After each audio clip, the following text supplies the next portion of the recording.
Hello guys, welcome back to our channel blogger boy Shaan. তো বন্ধুরা, হঠাৎ করেই ঠিক হলো যে আমরা মায়াপুর যাব। আর কি, যেমন ভাবা তেমন কাজ, সকলে রেডি হয়ে নিলাম, নিয়ে উঠে পড়লাম বাসে। আর হ্যাঁ, আমাদের সঙ্গে আমাদের বাবা মা এবং আমাদের ছোট্ট ভাইটিও গিয়েছিল। তো বন্ধুরা, রাত প্রায় তখন 1টা বেজে গেছে। আর রাস্তা দিয়ে যেতে যেতে রাস্তার সেই সুন্দর দৃশ্যগুলো ক্যাপচার করতে লাগলাম ফোনে। এইসবের মাঝেই হঠাৎ 4:30 ভোর তখন আমরা পৌঁছে গেছিলাম মায়াপুর। বন্ধুরা, তারপর বাস থেকে নেমে আমরা চলে গিয়েছিলাম একটি মন্দিরে, এবং তোমরা দেখতেই পাচ্ছ সেখানে ভগবানের নাম কীর্তন হচ্ছিল।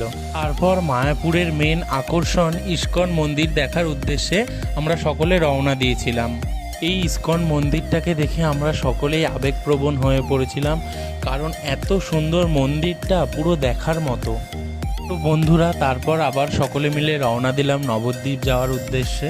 বন্ধুরা, এই নদীটি ভাগীরথী ও জলঙ্গি নদীর মিলনস্থল নামে পরিচিত। তারপর নবদ্বীপে পৌঁছে মিউজিয়ামের এই অপরূপ দৃশ্য দেখে আমরা তো পুরো মুগ্ধ হয়ে গেছিলাম। তো টাটা বন্ধুরা, দেখা হবে নেক্সট কোনো ভিডিওতে। আর হ্যাঁ, ভিডিওটি যদি তোমাদের ভালো লেগে থাকে তাহলে একটি লাইক, কমেন্ট এবং সাবস্ক্রাইব করে দিও। টাটা। ভিডিওটি ভালো লাগলে কমেন্টে রাধে রাধে লিখে যেও।